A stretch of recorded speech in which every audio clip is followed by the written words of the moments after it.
Welcome to the Rob and Kale Show. Rob Sanders. His own mother slapped the stork that delivered him. And Kale Hall. He doesn't deserve to be in this business. He deserves to have been blackballed. The Rob and Kale Podcast.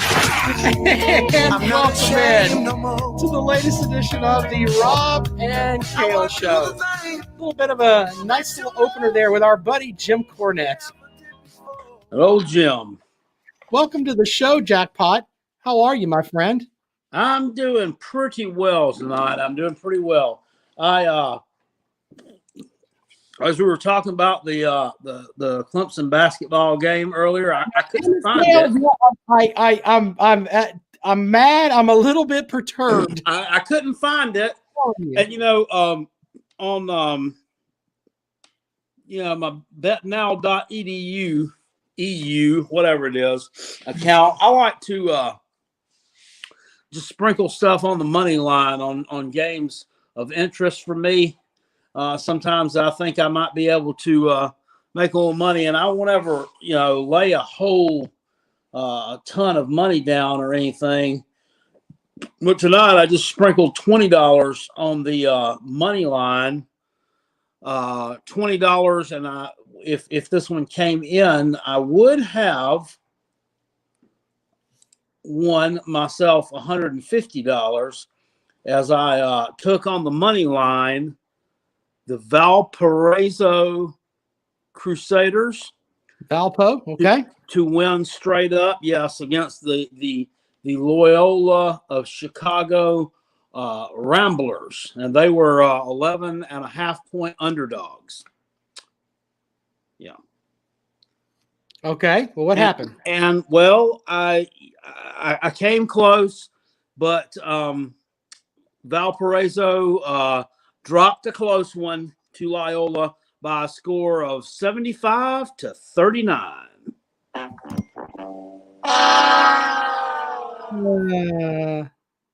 Vote for life. Fuck it. Yeah, kind of missed on that. Yeah, that's kind of crazy. I got nothing on that. We got a lot of stuff to get into this evening. Ryan Hilinski is transferred. South Carolina fills out their staff. Thank God. Yeah, finally. Hopefully nobody leaves before the show's over. We have to do it again. Will Muschamp may or may not have a job with UGA. Who the hell knows? The Gamecock basketball team is looking kind of thin. The Clemson basketball team, I'm going on my own. I can't do it as well as Jackpot, but I'm big fucking mad. That's pretty much where I'm at with the Clemson basketball team. We'll talk about that in a moment. I'm just mad, Jackpot. Let's thank the sponsor so we can get into it. Callaway's Bar and Grill out in West Columbia. Callaway'sBarandGrill.com. The only golden tea, what do they call it? The Golden Tea Cafe in the Midlands that I know of. They're actually going to Chicago tomorrow to see the new Golden Tea games. They're getting all over it. So there's that. Go by and check them out. Callaway's Bar and Grill, Callaway'sBarandGrill.com. They have some really great wings, pizza, all kinds of stuff. And I do trivia there on Saturday night. So I'm up there reading folks' trivia questions. So come by and say hello. Also, we have DNC Trucking and Transport. I just sent you the script, Jackpot. And this is the fireside chats with Uncle Kale as we all snuggle up when it's warm and listen to the goodness of Carolina Jackpot in the upstate. Have at it, sir. Quick quiz. As you know, I have a memory like an elephant. And I'm pretty sure. Let me scroll back. Let me double check. Yeah. This is the same script from Sunday night. No, because the one I wrote from earlier today, I forgot to add it to my notes. So that's who fell asleep at the goddamn wheel there? Okay. Well, goddamn. Anyway, whatever the fuck. Let me go on ahead with this one. Again.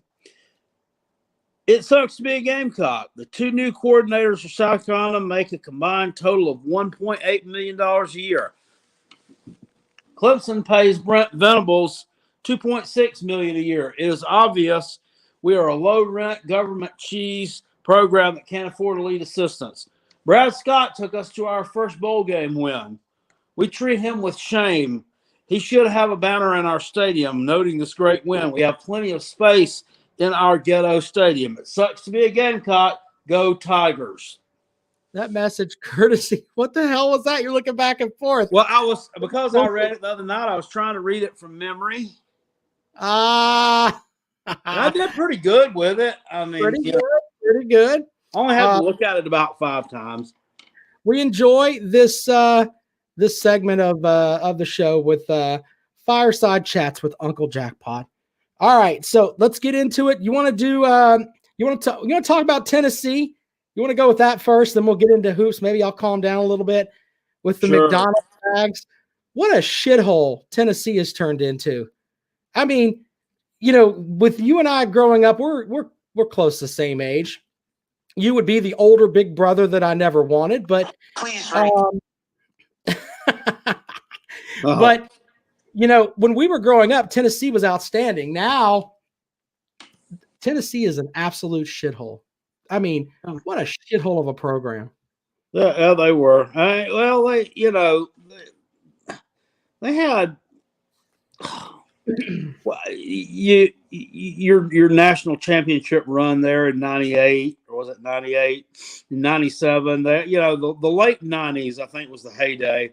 I mean, really before that, I mean, they were above average, but I mean, they weren't like fucking elite. And then after the late '90s, then they fell back into the above average category for like the first part of the 2000s, and then I mean, it's been pretty average at best since then. I mean, I'm a little disappointed that the Gamecocks haven't been able to get some more wins against them since they've been kind of down. But I mean, honestly, 2013 and 14, South Carolina had better teams both years and lost to them. You didn't win, Jackpot. Come on now. I mean, that's like me saying if I'm 6'8", I'll be in the NBA with my jump shot. So what? Okay, that's my point. That we had better teams and didn't win. So that's why, hence the disappointment that I just referenced. So and I've never seen people talk about it. I have never seen any program in my life that thinks that they should be good or perched among the elite, whatever you want to call it, and they're just not. The expectations are like here, and what you're coming in at is here. You ain't getting no better. That's definitely true. I was looking at it. Tennessee's last 10-win season was in 2007. They had back-to-back 9-win seasons in 2005 and 2006. But that year we could start, let's say in 1989, 11 wins, 9 wins, 9 wins, 9 wins, 8 wins, 11 wins, 10, 11, 13-0 when they won the national title in 98. 9, 8, 11, 8, 10, 10, 5. I mean, it's just been downhill ever since. So I kind of talked about this on my rundown show today, or the past couple days, and I get to ask you. I think that they're going to be online with Vanderbilt before long.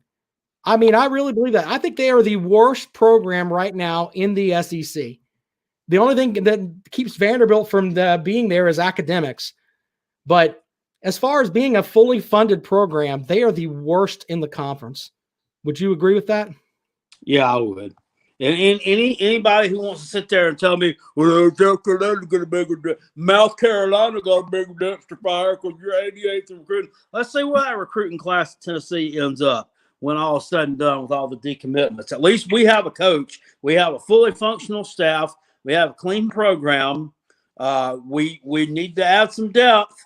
I mean, that's obvious. But the pieces are there. The pieces are there.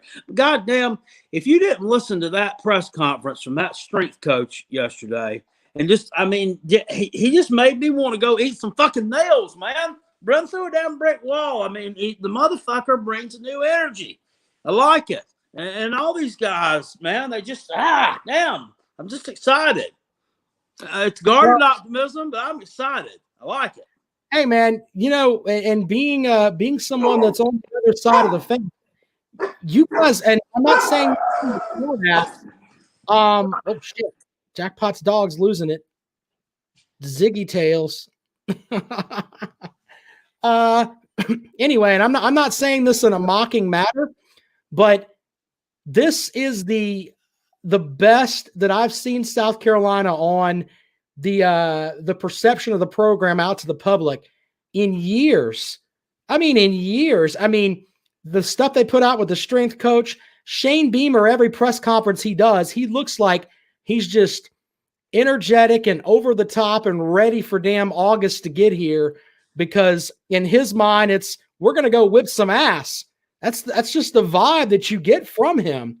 And they're winning this damn knockdown and drag out as far as just the perception of where the program is. Now, will that come to ends next year? I don't know. Over on YouTube, Hunter Slay says, Jackpot, you sound like us when Pruitt arrived. Now look where we're at. With all due respect, okay, I mean, I'm not saying this because I'm Homer and I'm just trying to talk him up, but I have never heard anybody say anything negative about Shane Beamer. I mean, personality-wise, coaching-wise, just I haven't heard anybody say anything negative about the guy. Other than that thing down at Georgia, we won't talk about that. Well, the only thing I've heard people say about the Shane Beamer hire is that how has he been an assistant for so long and his dad wouldn't give him a job? But as far as Shane Beamer, the person, and what he's done so far, what the hell else would you want him to do? Yeah. He's his balls to get guys to come in there. I mean, but I mean, Jeremy Pruitt, I mean, I heard way before here that he was just a bad dude. I mean, he was shit. I mean, he had problems getting along with his coaching staff at Georgia. I mean, had problems. He had problems getting along with Mark Richt. While I was only at Florida State for 1 year, I've never really heard anything super outstanding about his character. And I mean, all that, kind of manifested itself in an utter shit show yesterday. Well, I have to be honest. I was one of the guys that thought that Pruitt would do great stuff. But you know what I did? I went back and looked at some Pruitt press conferences. And I tell you what, man, I looked at like his first one, and then I looked at some different ones from the past couple of seasons so I could see if there was something that I could draw from this guy. He is a country hillbilly bumpkin. When you see him talk, he sounds like Otis the drunk from Andy the Griffith Show. I mean, he really fucking does. And I'm sitting there thinking, man, I'm going on the air talking about, man, this guy's going to turn Tennessee around. And look at this great recruiting class, which turned out to be horse shit. This guy made me look like a jerk off. I told you. And he's from the Andy Griffith Show. I hope he gets another job somewhere so we can keep that little clip around. Christ. You know what? I'm upset with you because you let me keep saying shit like that. I wouldn't have done that to you. I would have texted you behind the scenes and said, you know what? You need to stop rallying around that asshole. You're going to look like an idiot on the air. I'm a good enough friend to you to do that for you, but you just let me fly in the breeze like a bag of dicks, Kale, and I'm upset with you for Don't that. blame it on me that this fucking dumbass that didn't even know what a damn asparagus was, that all this shit blew up in his face. Don't lay that on my bald-headed doorstep, sir. You need to hit my damn text message and tell me, you know what? You're fucking being stupid, and as your friend, you're making the show look bad, you dick. This guy is a hillbilly. Look at this press conference. How is this guy a leader of men? Motherfucker is giving people McDonald's bags with cash in them. To be fair, Steve Spurrier was a hillbilly. But Steve Spurrier, when he talked, he was from Johnson City, Tennessee. You could tell it. He could string together sentences. This motherfucker didn't know what asparagus was. Why didn't you save me from this, Jackpot? Are you mad at me? What's wrong with you? Nah. Jesus. Jerome Pruitt says Kevin Steele will get it turned around. You know, I was listening to Tater Radio this morning on the way into work, and they were talking about him. You know what his record as a head coach was?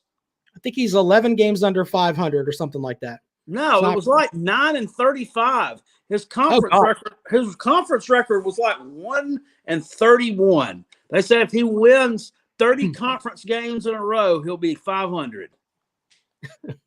Where was he even a coach at? He's at Baylor. They were that fucking bad. I think it was. Hold on, I gotta look it up now because now you're making me. I don't want to say and make sure that they weren't bullshitting, but no, I mean I don't. They, even though well, never mind. I won't say bad things about Tater Radio because I don't like the whole hometown radio shit.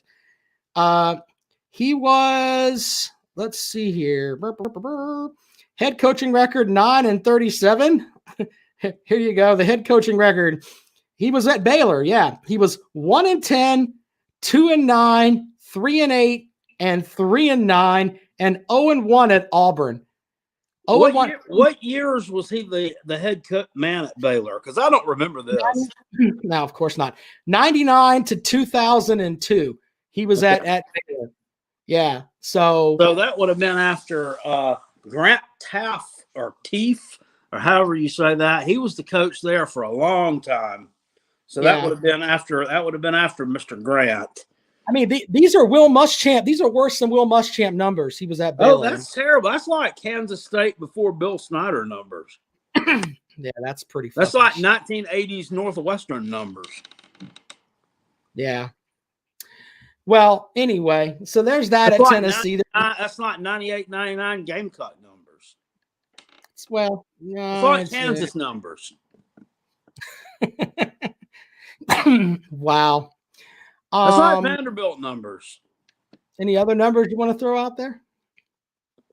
Mm-mm.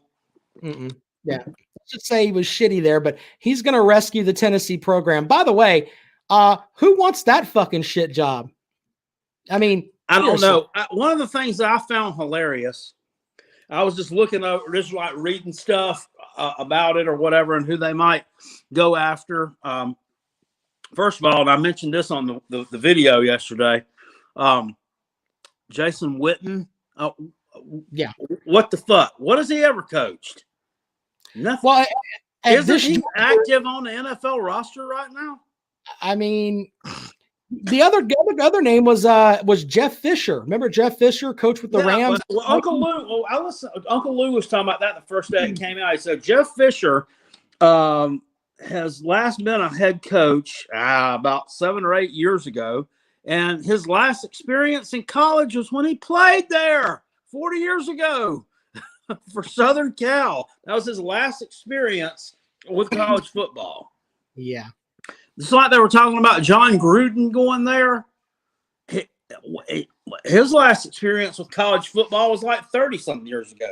And well, Jeff Fisher and Hunter Slice talking about this. Hunter Slice says, seriously, y'all don't believe everything you read. Jeff Fisher is on the record that he would be interested in the job. That came from his mouth. That's not, I mean, I've actually physically heard the clip. So, or read it, either way. So the guy is right there with it. Anyway, when I was reading about it, some other candidates, and one that they had mentioned was Lance Leipold, the guy from the one we talked about when the Gamecocks were looking for coach. The guy from Buffalo who's won like 95% of his games as a head coach in 15 years of coaching. And apparently Vanderbilt interviewed Leipold, and he was their second choice, but they decided to hire this Clark Lee character because he went to Vanderbilt.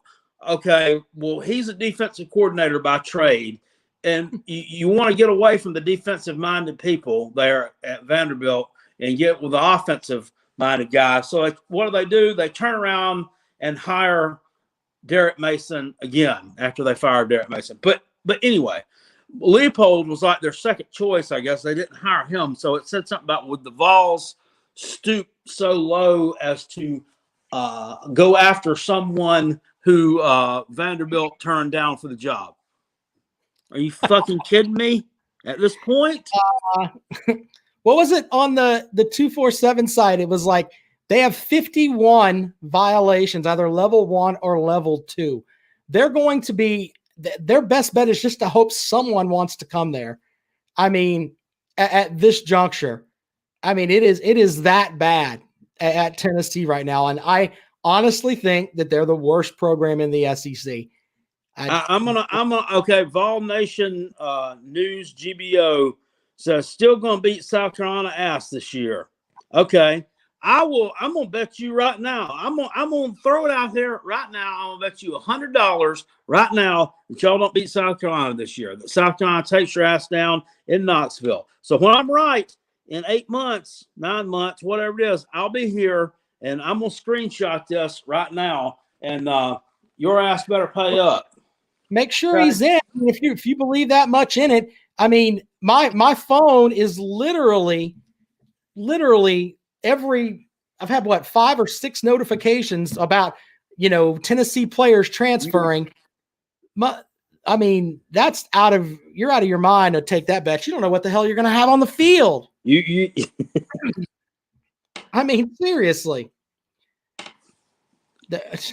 You know what, Cale? You're stealing money, Cale. You're stealing money from these Vols fans. It says he'll bet me $25. Okay, I'll bet you $25.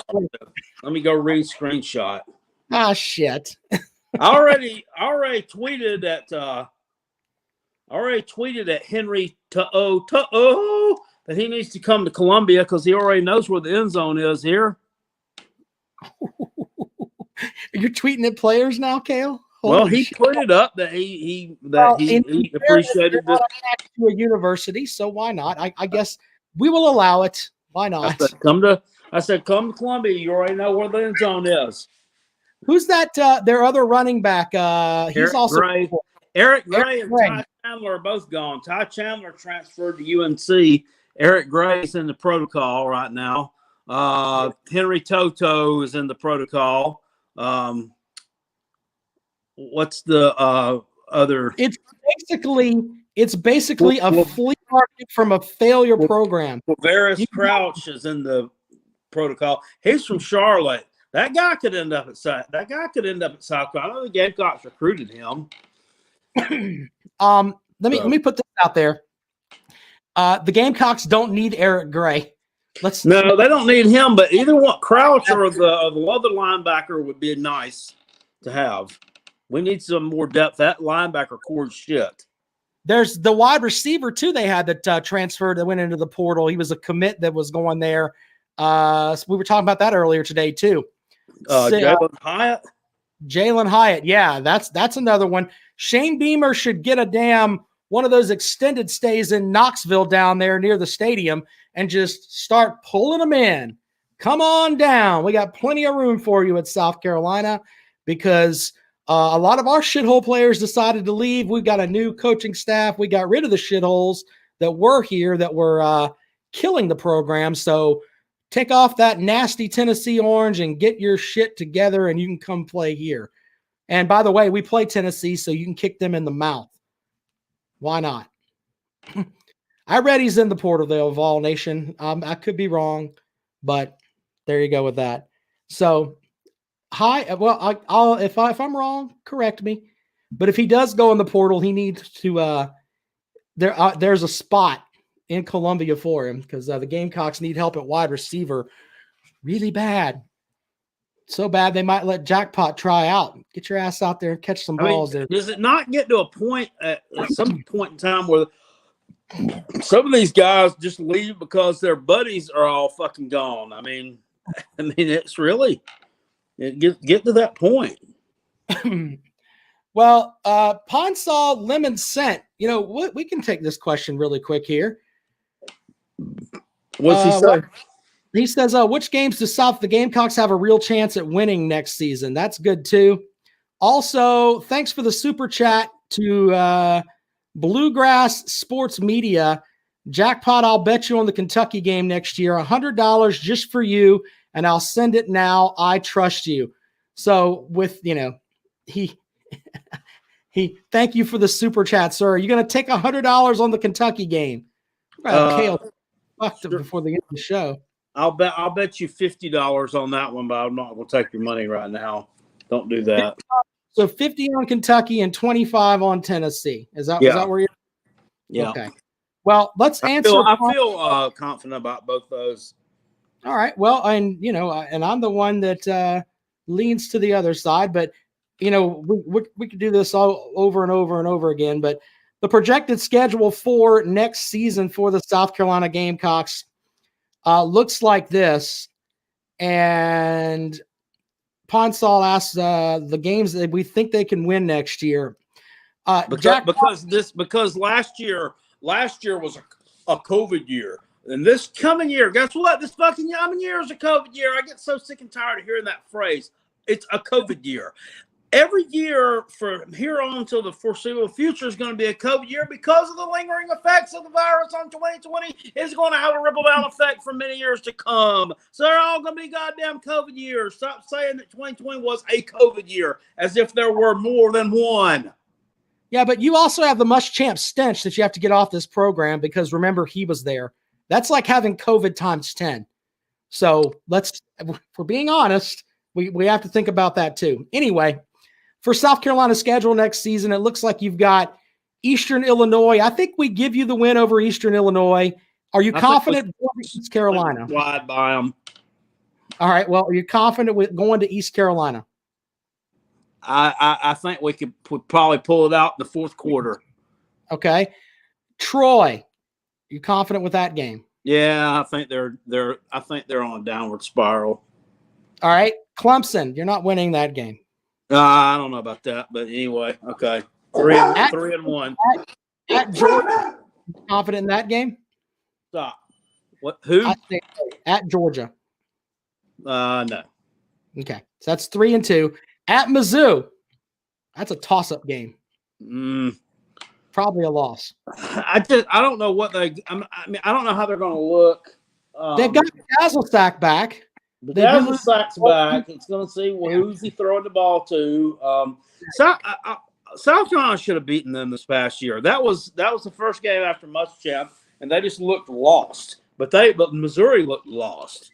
Right. We should have won that game, but we didn't. So moving on from it, I'll just take a loss on that one just because it's on the road, and I'm assuming that we'll have some crowds in these games now. All right, so 3-3 so far. Auburn, that game is at home. What do you think about that one? Win. Okay, well, we're going to go with jackpots on these. Jackpots got them at 4-3. Florida at home. I don't know. I don't know who's going to be playing quarterback for them. I don't know who. I mean, if there was any indication of what we're going to see, you know what? I think we pull the upset. I think we'll win that one. All right, jackpot's got you at 5-3. You've already said you're taking Kentucky. You're going to beat Kentucky, so that's 6-3. Yep. Vanderbilt. Yep. 7-3. Tennessee. I think we beat them in overtime. 8-3. At Texas A&M. 0-8. All right. Well, jackpot's got you at 8-4. We're not winning 8 games. You just said, brother. I didn't say it. You did. I got to take one of those off. Okay, take the Florida off. Okay. Let's say Florida has some awesome 4 and 5 stars coming in to fill those positions that I don't know about, and that Dan Mullen coaches out of his mind. That he incites that we're winning at halftime, and he incites some kind of crazy shit right before halftime. We come out and get a bunch of personal foul penalties to start the second half, and we go into a funk, and Coach Beamer's young team plays undisciplined in the second half and loses. All right. Well, that puts you at 7-5. My overly optimistic is at 6-6. I think you lose to Auburn, lose to Florida, and then fuck Auburn. Well, see, but you're just saying that because of the fact that they took those coaches. You should thank Auburn. You should send them a Christmas card for taking those sorry ass coaches down there because they weren't doing shit here. Yeah. Anyway. Well, here's my thing about that too. What? This fucking coach that they brought in from Boise State. Okay, I mean, why? Why does he need to go by and hire a bunch of Is he that unconfident in his ability to lead a SEC program that he has to go surround himself with SEC retreads to be successful? I mean, I would have thought that would have been an out of the box hire. I thought he would have bringing some out of the box hires with him. I thought he would be bringing his staff with him. That's how it usually works. Well, but you have to remember this too. He was coaching in the Mountain West on a field that looks like a Smurf's ass. I mean, you can't take that seriously there. I mean, seriously, come on, man. I mean, Boise State? Ugh. Come on now. But yeah, I don't know what the hell his problem is. Auburn kind of, I don't think Auburn should have fired Malzahn. What the hell do you want this guy to do? He's racks up, what was it? What was he, 35 games over 500? But Tennessee has to hire a guy who needs a 30-game conference winning streak to get even. They should be calling Malzahn quick.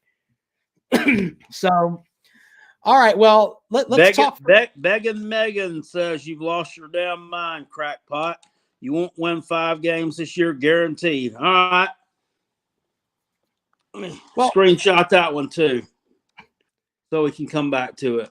I love the way these start. They don't understand. There are a lot of teams. We're rebuilding the roster. Yeah, that roster was remanaged. Or mismanaged. Excuse me, not remanaged. We were dealing with the Muschamp stench, but what you don't understand is our opposition. I mean, that schedule is a lot easier this year than what it has been because, look at the shape Tennessee's in, look at the shape Vanderbilt's in. Look at Kentucky's nothing impressive to me. Missouri they've lost a ton of players too. Look at Auburn. I think they're a shithole. They're going out and hiring coaches from a 2-8 team to fill out their damn staff, going and trying to steal their fucking recruits and every damn thing else. I think that schedule is infinitely easier, especially on the non-conference side of things. The non-conference side of things is infinitely easier. And, you're facing Clemson at a time when they're in an offensive transition. Okay, so, who knows how good they're going to be. Look, the Gamecock schedule has 5 wins on it, guaranteed. I'll stand by that right now. They'll win the 3 non-conference games that are not involving the Clemson Tigers, and they're going to beat Tennessee, and they're going to beat Vanderbilt.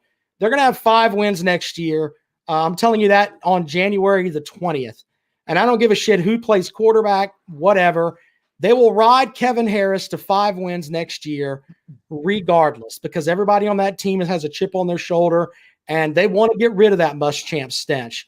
So they're going to blow through those 5 games. Be it as it may, though, Clemson, that's huge that they have Justin Ross coming back next year. I didn't think that he would come back, but I guess he wants to come back and, from the injury and, up his draft stock a little bit. Nothing wrong with that.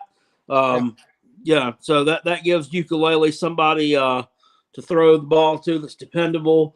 Because these other guys, these other clowns, this Nagata and this whatever this other guys was that was supposed to take the top off every defense from here to Kingdom Come last year, who did absolutely nothing, or have not proven themselves to be worthy of wearing that orange. Well, a couple of things. One, I was doing my show on Fox Sports Radio the other day, and I almost called him Ukulele because I'm so used to you calling him that, which would have been fucking, I would have caught some hell for that. But the other thing, too, is Clemson's got all 11 starters coming back on defense, and the way that defense has gotten lit up in the playoffs, maybe that's not a good fucking thing.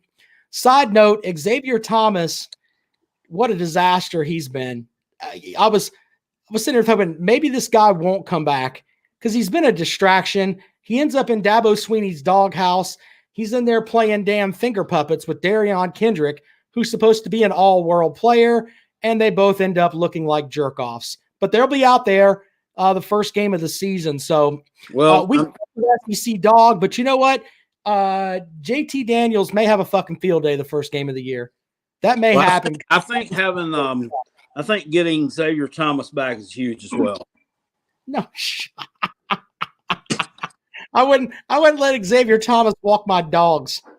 Over on YouTube, Eduardo Rojo says, took forever to get to my phone, but I'm a Boise State fan. Not cool, my dude. Well, I'm sorry that we offended somebody you know from one of your other Facebook groups. I don't know. If that's I didn't say anything disparaging about Boise State, sir, other than I just thought that coach would bring his own staff with him. So, I did. Your turf that you play on looks like a Smurf's ass. I said that. We'll just assume that he's talking to you. Send your hate tweets to @RobSoundsGood.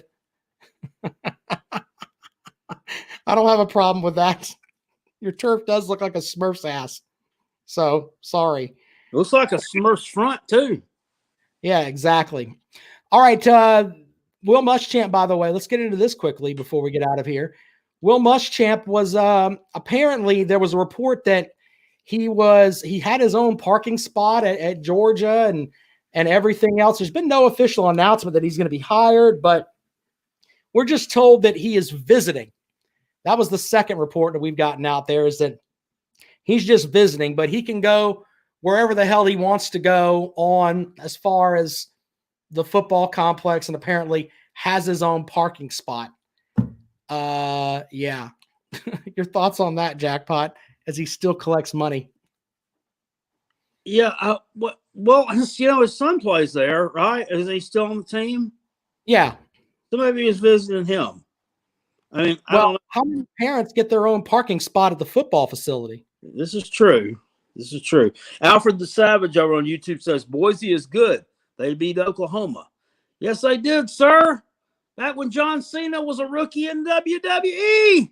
How many years ago was that been?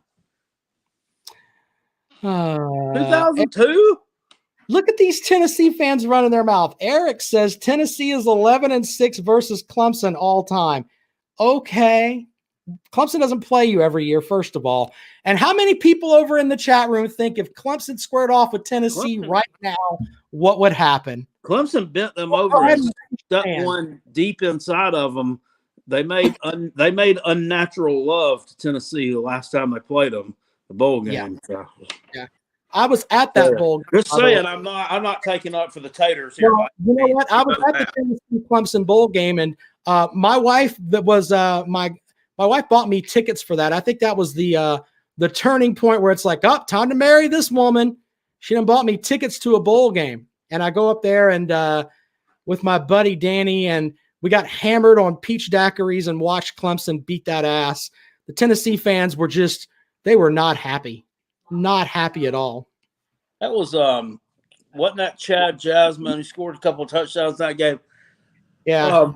Chad Jasmine had a hell of a fucking 2-game set there where he deep dicked South Carolina and then Tennessee all within about a month's time. He was killing. There were multiple players on that team that deep dicked South Carolina that year. Mm-hmm. Chancey Stuckey, remember him? Yeah. Yeah, he scored the last touchdown. I broke a bone in my hand during that game too. So no. What now? We haven't told this story. How did you break a bone? I was at home watching that game, and I was married at the time. And my ex-wife, she wasn't a big football fan at all, and I was watching the game, and like I start yelling at the TV pretty much from the opening kick, and I was pretty upset, especially when Clemson went up 7-0. I was proud, and when it was 14-0, I was real upset. And she was watching some Lifetime movie, some shit down the hallway, and she's like, "What's the matter with you?" And I said, "We're getting our ass kicked." She said, "We're not going to turn it off then." And I'm like, "I'm not going to tell you not to come back." Anyway, I don't remember if it was at the 21-0 point or the 28-10 point or something like that. God damn it. Bam, bam, bam, oh, I just did something there. And I heard something pop. And it's swollen up and really bad. And I never got it examined like I should have or anything. But I deduced from that. It hurt really bad for like 2 weeks. So I deduced from that I had broken a bone in my hand. Well, that's no good. No, it wasn't. I took my my stepdad to his first game. That was his first game. He's a big Gamecock fan like you. And he was all adamant that South Carolina was going to win that game. So we get up there, and I drove, right? And I had us tickets, and we're sitting up there in the top of that damn shithole on Bluff Road. And Clemson goes up 35-17 at the half. And he looks at me and goes, well, time to go. And I looked at him and said, I drove, and my keys don't work till the clock hits 0. I made him sit and watch the rest of that game, as he was probably the only Gamecock fan left. And by the way, South Carolina actually, as soon as the game hit zeros, they turned the scoreboards off. They didn't want anybody seeing that shit. As the Clemson fans laughed at them crazily. Well, they did that. They did that at Clemson a few years before that as well. So, Brock says, "Shut up, Rob. You'll get pissed at Clemson is 11-6 against Tennessee because they don't play every year, and Clemson would beat UT right now. But then you'll shit on South Carolina for losing to the YMCA. Thank you for admitting that South Carolina lost to the YMCA. I appreciate you commenting there, Brock. Thanks so much." Basketball before we get out of here, Jackpot. South Carolina last night, are they going to snap out of this COVID thing or not? Because Frank Martin looks. No, how the fuck do you get beat worse when your coach is actually coaching the team than you got beat when your coach is sitting at home 500 miles away? So you're saying that Frank Martin should just let the assistants coach and he should just stay in COVID, is what you're telling me? Well, if it continues that way, I didn't say you should stay in COVID. Maybe you should stay home for a little while. How the hell does that happen? I don't know. It makes no sense. I don't know. Do you think they're going to bounce out of it or not? Yeah, I think they will, but I don't know if they're going to bounce out of it enough to make a dig. Real quick, over on YouTube, it's BLST says Georgia in, not South Carolina. Georgia actually has talent for Muschamp to work with. Do you care to rattle him off that 24/7 composite talent score? Yes. South Carolina had the 21st ranked roster as far as overall talent heading into this season. So Muschamp had talent. He's just a fucking shithead. So look, yeah. So on the end, that theoretically speaking, you should be about the 21st best team in the country. Now, you could probably – that could ebb and flow a little bit or go up or down a little bit, but you should be somewhere in the top 30 with that kind of roster, wouldn't you say? Yes. There's that. Yeah. By the way, someone asked if we were taking calls. 803-470-2905, 803-470. Drew Grove says Xavier Thomas will be just fine. Okay. He hasn't for 3 years, but this is going to be the year. I'm just saying. Shit. I mean, I'm sorry, sir. You're the one who asked me to do this podcast, and I'm going to talk shit. Well, here I got to go over this really quick here. We're going to take calls at 803-470-2905. 21st means last in the SEC. No, it doesn't. No, it doesn't. Steve Spurrier won. He had 19, 18 classes. Fucking, you can win with that.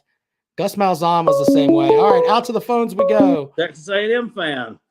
Good evening. Welcome in to the Rob and Kale podcast. What's up? What's going on, guys? What's up? What's up? Hunter Slade. Hi, Hunter. Had to call in. Well, what you got, brother? I've been crying and cussing, and then crying some more and cussing some more. But hey, seriously, I mean, looking on you all on the outside looking in, where do you go from here? Hey, you're talking about at Tennessee? No. Yeah. No joke. I mean, all right. Well, if you want me to be completely unbiased and not mock and say that maybe you should have used Chick-fil-A bags instead, or maybe Taco Bell bags, I don't know. But as far as being realistic here, Tennessee needs a guy like Jim Grove that was at Wake Forest, and he went to Baylor when Baylor had their issues and had basically where they had the issues with the rape stuff and all of that. He went there and basically just said, you know what? And the school was the same way. We may go 0-12, who cares? But we're going to try to rebuild the quote unquote culture here and do what we're supposed to do. Now Baylor, they end up working and bouncing their way out of it. That's what Tennessee needs. They need somebody like that. And, you know, I don't know who that can be, but they also need someone that will go in front of the media and can take questions and not be a jerk off like Will Muschamp. They need somebody that's warm and fuzzy, but they can't give a shit for the next 2 years that they're not going to win any games. I think it's pretty much impossible to find someone as big of a jerk off as Will Muschamp. Well, slow your rolls. We can take. I don't know. Pruitt was pretty close. Pruitt was pretty close. He's just a bumpkin.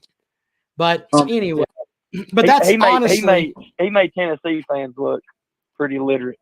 Well, I mean, that's bad. Well, but no, honestly though, I think that's the way they need to go. Is just get somebody that. All right, we don't stable.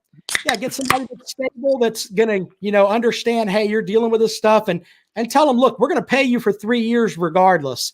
And we're not going to give a shit. Just go out there and don't embarrass us on the field. Meaning, yeah, you're going to lose games, but we don't need players getting arrested and all that shit. We want you to have academic honor roll. We don't need players threatening to blow up the school after they beat up their girlfriends. Mr. Boogie says Tom Herman. Tom Herman. Holy shit. But they're going to have somebody there. They're going to have to be able to sign somebody to a long-term contract and give them a long rope to play with. It's like when Matt Rule was the one who took over the job at Baylor. Didn't Jim Grove was only there for like a season, right? He took it over. Yep. And then Matt Rule said that he wasn't taking that job at Baylor unless they would give him like a 7-year contract because he knew it was going to take a while to clean. And he ended up turning it around in just a couple of years. I mean, it didn't take him long because you remember it was like 2015. I think it was the Art Briles last season there. They played UNC in some bowl game. Remember that was the UNC team that only lost one regular season game. It was the Gamecocks, by the way. Big title last season. Not this season, but the season before. They played. So fast forward to 2019. So it was 2016, 17, and 18. It took them to rebuild. And I think they played in a bowl game one of those years and beat Vanderbilt. So it didn't take long to get it really turned around there at Baylor. And I think that – And it goes back to what you all were saying with Vanderbilt, hiring the DC from Notre Dame. Rule, if I may be wrong, but is Rule not an offensive guy? He's an offensive guru. Yeah, he's an offensive guy. Yeah, absolutely. So that's what it took to get, and I think especially with the way Bama's playing and the way any top tier SEC team is playing, it's going to take a surefire offense. I mean, a guy that can run an offense, not a defensive coordinator. Dave Clawson at Wake Forest, Justin Martin said it before I could. Yeah. He's got Clawson was at UT once. I know. That's what I'm saying. He's got Tennessee ties. Go and throw the damn bank in him. You're saving all the money you got with freaking with Jeremy Pruitt. The buyout. Clawson, you're saving all that. Go and get Clawson. Back up the Brinks truck and let him come to Tennessee because I tell you what, the offense that he runs is designed for teams that don't have a good offensive line. You get a good running back and a decent quarterback that can run, you might be able to parlay that into some wins. Now, you're probably going to be on probation, but Clawson is a hell of an option for Tennessee if they have the balls to go and do it. That's what they should. Go ahead. Sorry. Go ahead. This one right here, I just got addressed. Fireball says, I say we go with Malzahn. He will get us 6 wins next year, then 8 wins, and then get someone better. Okay, so you go hire him, and he wins you 14 games over 2 years, and then you're going to repay him for winning more games in 2 years, and you've won the last 4 by firing him? That makes no sense. No. Excellent point. The only good thing I can say, and I'll get off, let somebody else get on, but the only good thing I can say from what I'm hearing is all three quarterbacks as of now are still on board. So Bailey, Caden Sauter, which was a big commit this year for them, and then Hooker. They're all three still as of now planning to stay. Of course, that can change in a hurry. Okay, well, good. Good luck, bro. That's the only thing I can say. Hey, look. Try not to finish behind fucking Vanderbilt. Basketball, and then the basketball team goes and takes the biggest crap ever against Florida last night. It was just ridiculous. Well, yeah, you don't see very many of the yard crew with their Tennessee hats on today when they're out there cutting the grass. No. All right, guys, love the show. Appreciate it. All right, well, see y'all. Jackpot, I got to get this out about Clemson basketball, and then we can go. I texted you before we started the show, and I'm big fucking mad. And I'll tell you why I'm big fucking mad. Clemson went to Georgia Tech tonight and got mouth pumped by the nerds. Yeah, by a bunch of damn engineering students at Georgia Tech. This game pissed me off, and I'll tell you why. Clemson gave up a shit ton of threes against Virginia. It was 15 plus threes against Virginia. So you would think, all right, if that happens, then we're going to try to put out a better defensive effort in the next game. What does Georgia Tech do? They hit 15 plus threes. Brad Brownell is supposed to have this team 58% the past two games. Yeah. Brad Brownell is supposed to have this fucking. Well, thank you, sir. Why don't you just kick me in the nuts on the way out? But they're not doing shit, and it's fucking frustrating. And there was one segment where John Newman III does not play fucking defense at all. Okay, there's one segment. Clemson's down by, I think it was 13. He takes a dumb shot, doesn't run the ball down. Tech runs up, hits a three, and then because he didn't get back on defense, they throw him the ball back again. He's looking the wrong direction, basically. The ball goes out of bounds. Tech gets it again, hits another three, then steals the inbound pass that Newman throws, and then they stole it and then got a layup. They go from down 13 to down 22 in literally 75 seconds of real time. Fucking goddamn. They're just planting one right up y'all's posterior down there, ain't they? Well, Jackpot was right. Looking like Bobby Crimmins and Mark Price running around. Well, we look like fucking shithole. That's what we look like, and it was just terrible. Absolutely terrible. Get your shit together. Stop playing John Newman III. He's fucking on another planet. He was great last year, but not this year. Nick Honor should never come off the fucking floor. Put him out there, and God, the white kid. I know that sounds racist as hell, but the white kid, put him out there and let those two fucking play.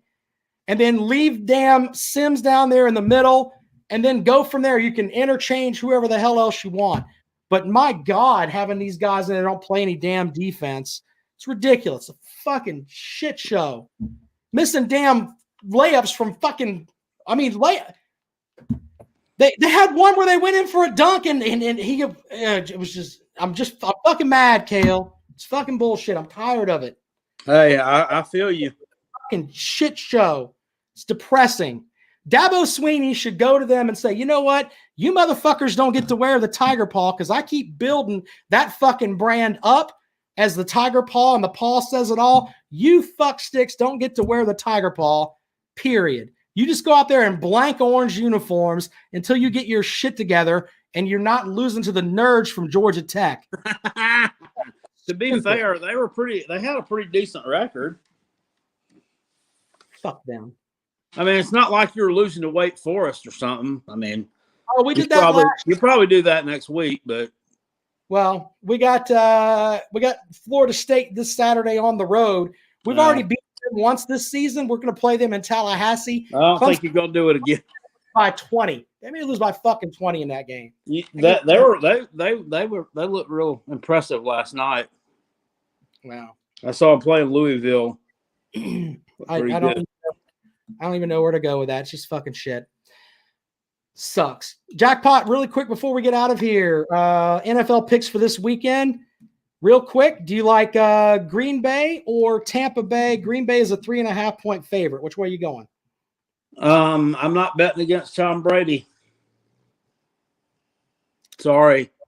Yeah, you know that I'm a Packers fan. You were just doing that to make me really upset because I'm really upset about Clemson.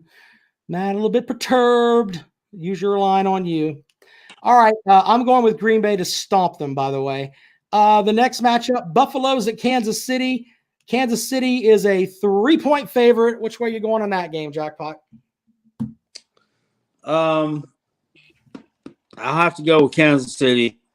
I don't see them losing to Buffalo. I mean, but Buffalo's having a hell of a season. Really has. They're capable of it. Is Mahomes playing or not? I don't know. They say he might, but I don't know. We'll see. If he don't play, if you don't play, Buffalo wins. So yeah.